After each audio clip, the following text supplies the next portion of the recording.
ناظرین رمضان ٹرانسمیشن میں ایک بار پھر خوش آمدید. تب دو اور معزز مہمان ہمارے ساتھ موجود ہیں جی. سلمان سرفراز نعت خواں ہیں, بہت شکریہ, وہ تشریف رکھتے ہیں. مفتی قاضی سلمان ستار صاحب, بہت شکریہ آپ کا بھی. مفتی قاضی محمد حارث صاحب, بہت شکریہ آپ کی تشریف لائے ہیں. اور آج ہم بات ہی کرنا چاہ رہے ہیں سب سے پہلے تو علامات قیامت کے حوالے سے تھوڑا سا ہم چاہتے ہیں ذکر ضرور ہو, اور پھر آخر ہم کوشش کریں گے دعا کے حوالے سے, کیونکہ دعا کو عبادات کا مغز کہا گیا ہے تو اس حوالے سے روشنی ڈالی گئی. لیکن پہلے علامات قیامت کیا کیا ہیں؟ بسم اللہ الرحمن الرحیم. اعوذ باللہ من الشیطان الرجیم. بسم اللہ الرحمن الرحیم. قال اللہ عز وجل فی القرآن المجید یسألک الناس عن الساعة قل انما علمها عند اللہ وما یدریک لعل الساعة تکون قریبا. صدق اللہ العظیم. اس آیت میں اللہ عز وجل نے علامات قیامت تو نہیں بتائیں, لیکن علامات قیامت سے متعلق ایک بہت اہم آیت ہے جس میں نبی کریم صلی اللہ تعالیٰ علیہ وآلہ وسلم سے پوچھا گیا تھا کہ قیامت کا وقت کیا ہے اور کب آئے گی قیامت. تو اللہ تعالیٰ نے یہ آیت نازل فرمائی اور اللہ تعالیٰ نے کہا کہ یہ آپ سے سوال کرتے ہیں قیامت کے بارے میں, آپ ان کو کہہ دیجئے کہ قیامت کا علم اللہ کو ہے اور کیا پتہ تمہیں کہ قیامت قریب آ ہی چکی ہو. تو اللہ تعالیٰ نے قیامت کا حتمی وقت تو مخفی رکھا, اور اس کے پیچھے حکمت یہی رہی کہ اگر قیامت کا حتمی وقت بتا دیا جائے گا یا موت کا حتمی وقت بتا دیا جائے گا تو لوگ غافل ہو جائیں گے. تو اللہ تعالیٰ نے وہ حتمی وقت تو مخفی رکھا, لیکن آپ علیہ السلام کے ذریعے سے کچھ علامات ہمیں بتا دیں, اور ان علامات کو علماء نے 3 حصوں میں تقسیم کیا ہے. کچھ علامات قریبہ ہیں, کچھ وسطیٰ ہیں اور کچھ بعیدہ ہیں. کچھ علامات ایسی ہیں جو نبی کریم صلی اللہ تعالیٰ علیہ وآلہ وسلم کے دور میں ہی پوری ہو گئی تھیں, پوری اس وقت ہو گئی جی. وہ بالکل علامات قریبہ تھیں, یعنی علامات بعیدہ تھیں, یعنی وہ علامات تھیں جس میں اچھا خاصا ٹائم ابھی قیامت میں موجود تھا. جیسے آپ علیہ السلام کی بعثت بھی ایک جو ہے وہ قیامت کی علامت میں سے ہے کہ ایک نبی آئے گا جو آخری ہوگا, اور پھر آپ علیہ السلام کا وصال بھی ایک علامت میں سے ہے قیامت کی, اور یہ ظاہر علامات بعیدہ میں سے ہیں. پھر ایک آپ علیہ السلام نے ایک علامت زبردست بتائی تھی, وہ یہ تھی کہ اس عرب میں, یعنی وہ جو آپ علیہ السلام کے زمانے کا عرب تھا, خطہ عرب, اس عرب میں دولت کی اتنی فراوانی ہو جائے گی کہ ایک شخص کو اگر 100 دینار بھی دیے جائیں گے تو وہ اس پر بھی گلہ کرے گا اور شکوہ کرے گا کہ مجھے کم دیے گئے. اور یہ آپ علیہ السلام کے وصال کے تقریباً 80-90 سال کے بعد حضرت عمر بن عبدالعزیز رحمۃ اللہ علیہ کا جب دور آیا تو ہم نے دیکھا کہ یہ علامت پوری ہو گئی. لوگ زکوٰۃ کے پیسے لے کے باہر نکلتے تھے اور زکوٰۃ لینے والا کوئی نہیں ہوتا, اس قدر بہتات تھی, اور یہ علامت بھی اس وقت پوری ہو گئی. لیکن کچھ علامات نبی کریم صلی اللہ تعالیٰ علیہ وآلہ وسلم نے وہ بتائیں جو بالکل قیامت کے قریب کی ہیں, جس میں سے مشہور علامات تو وہی ہیں جو ہمیں معلوم ہیں کہ جس میں دجال بھی ہے, جس میں حضرت امام مہدی کا نزول بھی ہے, حضرت عیسیٰ کا نزول بھی ہے, بحیثیت امتی وہ آئیں گے, اس کے علاوہ یاجوج ماجوج ہیں. فتنہ دجال کی آپ نے بات کی ہے, کیا یہ عمومی طور پہ لوگ پوچھتے ہیں؟ فتنہ دجال کے حوالے سے ایک چیز بڑی اہم ہے. جس طرح کی احادیث ہمیں دجال کے حوالے سے ملتی ہیں تو ایک چیز بڑی کلیئر ہے, وہ یہ ہے کہ دجال ایک انسان ہوگا. عمومی طور پہ ہم یہ سمجھتے ہیں کہ کوئی ایک آنکھ, ایک ایسا شخص جس کی مانسٹر ٹائپ, بالکل ایک شخص جس کی ایک آنکھ یہاں پہ بیچ میں ہوگی, ایسا نہیں ہے جی. نبی کریم صلی اللہ تعالیٰ علیہ وسلم نے باقاعدہ طور پر اس کی بتائیں کہ دونوں آنکھیں ہوں گی, ایک آنکھ بالکل خراب ہوگی اور ایک آنکھ تھوڑی سی خراب ہوگی. اور آپ نے ایک شخص سے مشابہت بھی بتائی تھی کہ اس شخص کی آنکھ کی طرح کی ہوگی, انگور کی طرح. کسی انسان کی بات کر رہے ہیں آپ, کسی نظام کی بات نہیں ہو رہی. وہ نظام لے کر آئے گا. اچھا, وہ شخص, وہ ایک اہم انسان جس کے پاس تمام طاقتیں ہوں گی, وہ اپنا نظام لا کے نافذ کرے گا. لیکن اس کا مطلب یہ نہیں ہے کہ وہ دجال ہمیں نظر نہ آئے یا وہ نظام دراصل دجال ہے.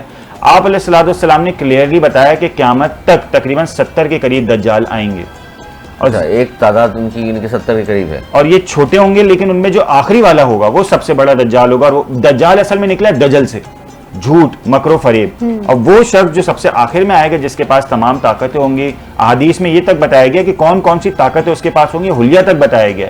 تو وہ ایک انسان ہوگا اور وہ اپنے ساتھ تمام طاقتیں اور نظام لے کر چل رہا ہے. اچھا, ہم نے بہت سارے قصوں میں, کہانیوں میں, کچھ میں احادیث کا تو ذکر نہیں کر سکتی اس میں کیونکہ یہ پروف نہیں ہے بات, لیکن ہم نے سنا کہ دجال فلاں جگہ سے نکلے گا یا پھر قید ہے کسی جگہ پہ. اس حوالے سے آپ کیا کہیں گے؟ وہ اس دجال کی بات ہوتی ہے یہاں پہ جو سب سے بڑا ہوگا, یا پھر یہ صرف قصے کہانیاں ہیں, اس میں کوئی صداقت نہیں ہے؟ یہ ایک حدیث ہمیں مل جاتی ہے حضرت تمیم داری رضی اللہ تعالیٰ عنہ کی, کہ آپ اس حدیث سے پہلے ہمیں دوسری حدیث ہیں جس میں آپ علیہ السلام نے اشارہ فرمایا ہے کہ دجال کا جو تخت ہے, شیطان کا دجال کا جو تخت ہے وہ دراصل پانی پر ہے. صحیح. تو حضرت تمیم داری رضی اللہ تعالیٰ عنہ کی حدیث ہے کہ وہ ایک دفعہ پانی کا سفر کرتے ہوئے بھٹک گئے اور وہ کسی ایک علاقے میں جا کے وہاں رکے اور وہاں پہ انہوں نے دیکھا کہ ایک مخلوق نے ان کو پکڑ لیا ہے اور اس مخلوق کے بارے میں انہوں نے یہ لکھا ہے کہ اس کے جسم میں بہت سارے بال تھے, سمجھ نہیں آ رہا تھا منہ کدھر ہے اور باقی جسم کیا ہے. اور وہ مخلوق ان کو لے گئی اپنے بادشاہ کے پاس. وہ بادشاہ زنجیروں سے جکڑا ہوا تھا اور اس بادشاہ نے ان سے پوچھا کہ تم کہاں سے آئے ہو؟ تو انہوں نے بتایا کہ میں عرب سے آیا ہوں. تو اس نے پوچھا کہ کیا محمد عربی آ گئے؟ انہوں نے بتایا بالکل آ گئے اور ہم ان کے صحابہ میں سے ہیں. تو پھر اس نے پوچھا دوسری نشانیوں کے بارے میں قیامت کی کہ کیا فلانا دریا جو ہے وہ سوکھ گیا ہے, کیا فلانے باغات نے پھل دینا بند کر دیا ہے؟ انہوں نے کہا نہیں, ابھی ایسا نہیں ہوا, نہ وہ دریا سوکھا ہے نہ فلانے باغات نے ابھی پھل دینا بند کیا ہے. تو اس نے پھر اپنے وہ جو کارندے تھے, بادشاہ نے اپنے کارندے کو بولا کہ ان کو واپس چھوڑ کے آ جاؤ, ابھی میرے نکلنے کا وقت ہوا نہیں ہے. تو حضرت تمیم داری رضی اللہ تعالیٰ عنہ کا ایک قیاس ہے, وہ یہ کہتے ہیں کہ غالباً وہ دجال ہی تھا. تو اس کا مطلب یہ ہے کہ وہ کہیں موجود ہے, اس کا خروج ہوگا, اس کی پیدائش نہیں ہوگی. جس طرح سوشل میڈیا پہ تصویریں آتی ہیں ایک بچہ پیدا ہو گیا, ایک آنکھ ہے اس کی, اس طرح اس کا خروج ہوگا باقاعدہ, اور وہ نکلے گا اور اپنا نظام نافذ کرے گا. اچھا یہ سوشل جی آپ کہیں نہ کہیں وہ موجود ہے یہ اور زندہ ہے, بالکل زندہ ہے, اور کچھ بعید نہیں کہ یہاں پر موجود وہ لوگ جو اس کے نظام کے لیے راہیں استوار کر رہے ہیں وہ اس سے رابطے میں بھی ہوں.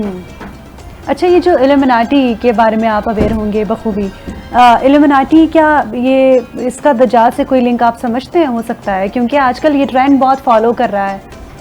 اصل میں یہ کانسپیریسی تھیوریز تو بہت ہیں ایلومیناٹیز کو لے کر, اور فری میسنز جو ہیں ان کو بھی لے کر بہت زیادہ کانسپیریسی تھیوریز چلی ہوئی ہیں جی, اور خاص طور پہ سیٹنسٹ جو ہیں باقاعدہ طور پر اب ایک مذہب آ گیا جو شیطان کے پجاری ہیں. جی جی جی.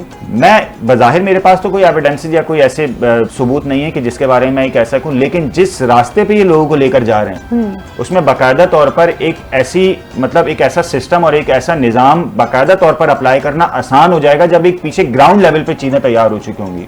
تو سیٹنس خاص طور پہ یہ تو میں سمجھتا ہوں کہ یہ اسی راستے پر ہیں جس راستے پر دجال انسانوں کو لے کے جانا چاہے گا, اس کا راستہ استوار کرنا چاہ رہے ہیں, اس کی راہیں ہموار کرنا چاہ رہے ہیں. چلیے جی, اس حوالے سے بھی بات کرتے رہیں گے. کوٹ مومن سے مہنگائی کے حوالے سے ہمارے نمائندے ہمارے ساتھ موجود ہیں, وہ بتا رہے ہیں, ان سے بات کر لیتے ہیں کیونکہ افطار کا وقت جیسے جیسے قریب آ رہا ہے. ہمارے نمائندے بھی باہر جب فیلڈ میں نکلے ہوئے ہوتے ہیں تو ہمیں چاہیے کہ ہم ان کی بھی آرام کا خیال رکھیں اور ان سے جلد از جلد گفتگو کر لیں. تو محمد تبسم فاروق ہمارے ساتھ موجود ہیں. جی محمد تبسم, بتائیے گا مہنگائی کیسے دیکھ رہے ہیں کوٹ مومن میں آپ؟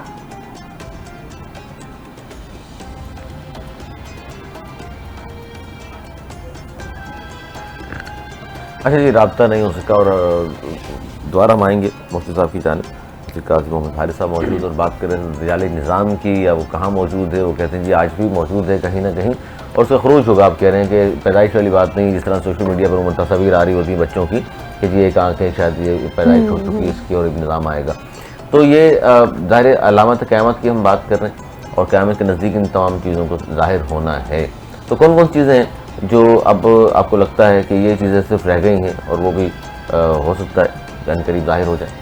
جو علامات ابھی رہ گئی ہیں, میں ان علامات پہ ہی بات کروں گا جو آپ علیہ السلام نے بتائی ہیں, اور اس وقت بڑی مخفی تھیں, لیکن اب آہستہ آہستہ چیزوں جیسے جیسے سائنس ڈیولپ ہو رہی ہے اور ایوالو ہو رہی ہے, ہمیں پتہ چل رہا ہے کہ وہ علامات کس طرح جو ہے وہ پوری ہو رہی ہیں. جیسے میں نے ایک حدیث پڑھی تھی اور میں بڑا حیران ہوا تھا, کئی سال پرانی بات ہے, کہ نبی کریم صلی اللہ تعالیٰ علیہ وسلم نے ارشاد فرمایا کہ قیامت اس وقت تک قائم نہیں ہوگی جب تک انسان جمادات سے باتیں نہیں کرے گا, نان لیونگ تھنگس سے, اور قیامت اس وقت تک قائم نہیں ہوگی جب تک انسان کی ران اس سے بات نہ کرے اور اس کو وہ نہ بتا دے کہ اس کے گھر والے پیچھے, اس کے پیچھے یعنی وہ نکلا ہوا گھر سے, اور اس کے گھر والے کیا کر رہے ہیں. جب میں نے اس پہ اب ریسرچ کرنی شروع کی تو میں بڑا حیران ہوا کہ جمادات سے باتیں, آج کل اے آئی اتنی کامن ہے, اور آج کل اے آئی سے آپ دیکھ رہے ہیں کہ کس طرح ہم لوگ جو ہے وہ کانورسیشن کر رہے ہیں اور کمیونیکیشن کتنا کامن ہو گیا ہے. دوسری چیز یہ کہ ران, انسان کی ران بتائے گی کہ اس کے گھر والے اس کے پیچھے کیا کر رہے ہیں. مجھے بظاہر ایسا لگا کہ شاید وہ موبائل فون ہے جو عام طور پہ ہم جینز کی پاکٹ یا جیب میں رکھتے ہیں, جو ران کے قریب ہوتی ہے, اور ہم موبائل نکالتے ہیں اور ہمارے گھر پہ کیمرے ہوتے ہیں اور ہمیں وہ بتا دیتا ہے کہ ہم باہر نکلے ہوئے اور ہمارے گھر پہ کیا ہو رہا ہے اور کون آ رہا ہے اور کون جا رہا ہے. میری انڈرسٹینڈنگ میں غلطی ہو سکتی ہے, اس میں ظاہر ایرر کے چانسز ہیں. حدیث آپ علیہ السلام کی حدیث جس طرح کی ہیں وہ تو وقت کے ساتھ ساتھ اس کے راز کھلتے ہیں. جی. لیکن مجھے بظاہر ایسا لگا کہ یہ علامات اس طرح پوری اچھا ہو مفتی صاحب بڑی انٹرسٹنگ بات آپ کہہ رہے ہیں, اور قیامت کی نشانیوں میں سے ایک یہ بھی ہے کہ حضرت عیسیٰ علیہ السلام واپس نزول ہوگا. جی بالکل ان کا نزول ہوگا. تو میرے خیال سے امام مہدی بھی ہیں بالکل. میرے خیال سے جو یہ کہا گیا ہے کہ حضرت عیسیٰ علیہ السلام خطبہ فرمائیں گے جس میں جو پوری دنیا میں سنا جائے گا, دیکھا جائے گا, وہ ایسے ہی تو نہیں ہے میرے خیال سے. یہ ٹیکنالوجی ہی ہے, یہ ٹی وی اسکرینز ہیں, موبائل فونز ہیں, انٹرنیٹ کا استعمال ہے, ایسے ہی تو نہیں آیا. میرے خیال سے میری بھی یہ ایک طرح سے تھنکنگ یہی ہے کہ ٹیکنالوجی جتنا ایوالو ہو چکی ہے تو کہیں نہ کہیں اس سے لنک کرتا ہے یہ سب. ظاہر جتنی مطلب ترقی ہو چکی, بظاہر ہمیں تو یہ لگتا ہے نا کہ شاید یہی ترقی آخری, لیکن ہو سکتا ہے آنے والے وقت میں اس سے بھی کہیں بہت زیادہ آگے ہم چلے جائیں. جس آپ بات کر رہے ہیں کہ جی ایران بات, اسے تو روز قیامت یہ بھی تو کہا گیا ہے نا کہ آپ کے اعضاء ایک گواہی دیں گے, تو بات کریں گے. بالکل ایسے ہی وہ قرآن کے الیوم نختم علی افواہہم کہ وہ جسمانی اعضاء بات کریں گے, ہم منہ پہ مہر لگا دیں گے. بالکل وہ بتائیں گے آپ کو کہ یہ شخص کیا کچھ کرتا رہا ہے, اور اس طرح اس سے پہلے جس طرح آپ نے حدیث سنائی ہے, تو ہو سکتا ہے یہ تمام چیزیں بھی عنقریب ہم دیکھ لیں, ہمارے سامنے آ جائیں. ایک اور حدیث آپ علیہ الصلوۃ والسلام کی کہ قیامت اس وقت تک قائم نہیں ہوگی جب تک انسان کی لاٹھی اس سے بات نہیں کرے گی. اب یہ چیزیں میں ظاہر ہے کہ میری انڈرسٹینڈنگ میں ابھی میں کہہ رہا ہوں, ہو سکتا ہے شاید ایشوز ہوں, لیکن میں نے بھی ریسنٹلی 3 سال پہلے ایک ریسرچ میں نے پڑھی. اس میں یو ایس کے کچھ اسٹوڈنٹس نے ایک ریسرچ مطلب باقاعدہ طور پہ ایک چھڑی اندھے لوگوں کے لیے بنائی ہے جس میں سینسرز ہیں, اور وہ باقاعدہ طور پہ سگنلز جو ہے نا وہ ہاتھ کے تھرو انسان کو جو ہے ٹرانسفر کریے کہ آگے کوئی رکاوٹ ہے, اور آپ رکاوٹ ہے, حتیٰ کہ پانی ہے, چھوٹا کنکر بھی پڑا ہوا ہے, تو وہ بتا رہے ہیں اس کو. اب وہ اس سے بات کر رہی ہے, جوتے کا تسمہ, اور اس طرح کی اتنی احادیث میں پڑھ رہا ہوتا ہوں اور میں حیران ہوتا ہوں. آپ جیسے آج سے 200 سال پہلے تک آپ علیہ الصلوۃ والسلام کی اس حدیث کو جو کوئی پڑھتا ہوگا کہ مساجد میں موسیقی عام ہوگی, تو شاید لوگ حیران ہوتے ہوں گے کہ ایسا کیسے وقت آئے گا کہ مساجد میں موسیقی ہو جائے گی. اب ہم دیکھتے ہیں کسی بھی نماز میں کسی کا بھی موبائل فون بج جاتا ہے, اور وہ پورا کا پورا موسیقی, پوری نمازیں خراب ہو جاتی ہیں. اب ہم دیکھتے ہیں کتنی کامنلی عام یہ کامنلی ہو گئی. بالکل موبائل فون سارے سبھی کی پاکٹ میں موجود ہوتا ہے, اور بہت سارے لوگ سائلنٹ نہیں بھی کرتے. بالکل ایسے, اور یہ پھر یہ ہمیں اس پہ بڑی لمحہ فکریہ ہے, اور غور فکر بھی کرنا چاہیے. دوسرے کو اس حوالے سے بتانا بھی چاہیے کہ جناب یہ مناسب عمل نہیں ہے. جب آپ عبادت کر رہے ہیں تو یکسو ہو کر اللہ کے بارگاہ میں آپ نے پیش ہونا ہوتا ہے, کھڑے ہونا, حاضر ہونا ہوتا ہے, اور ظاہر ہے اس وقت ان تمام چیزوں سے دور ہونا چاہیے آپ. بالکل. ہمارے ساتھ سلمان ستار بھی موجود ہیں, ان سے ریکویسٹ کریں گے کہ نعت رسول مقبول صلی اللہ علیہ وآلہ وسلم کے لیے. وعلیکم السلام.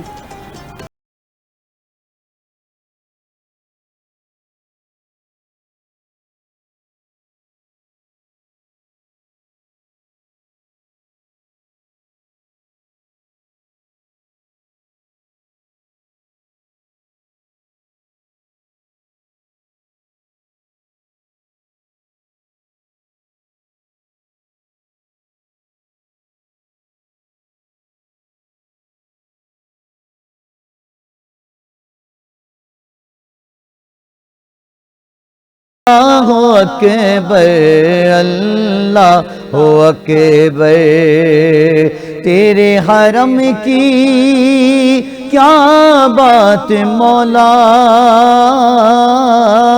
تیرے کرم کی کیا بات مولا, تیرے حرم کی کیا بات مولا, تیرے کرم کی کیا بات مولا, تا عمر کر دے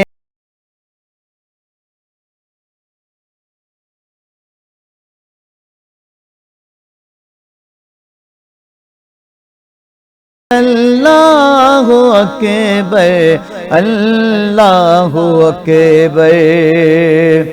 حمد خدا سے تر گئے زبانیں,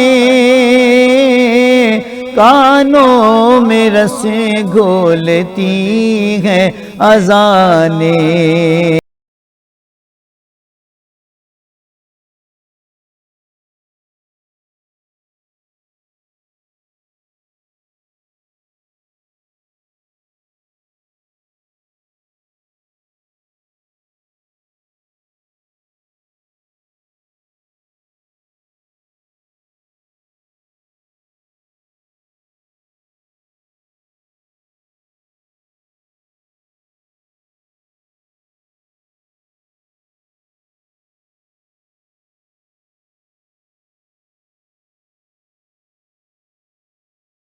اپنی خطائیں مولا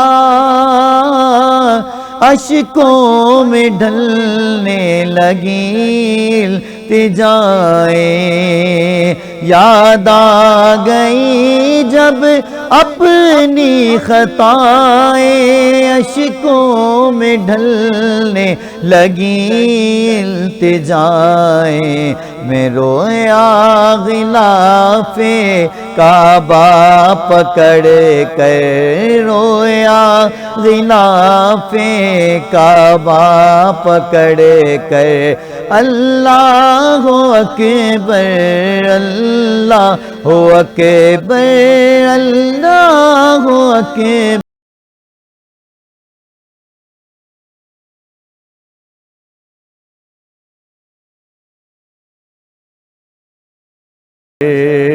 اللہ اکبر اللہ اکبر۔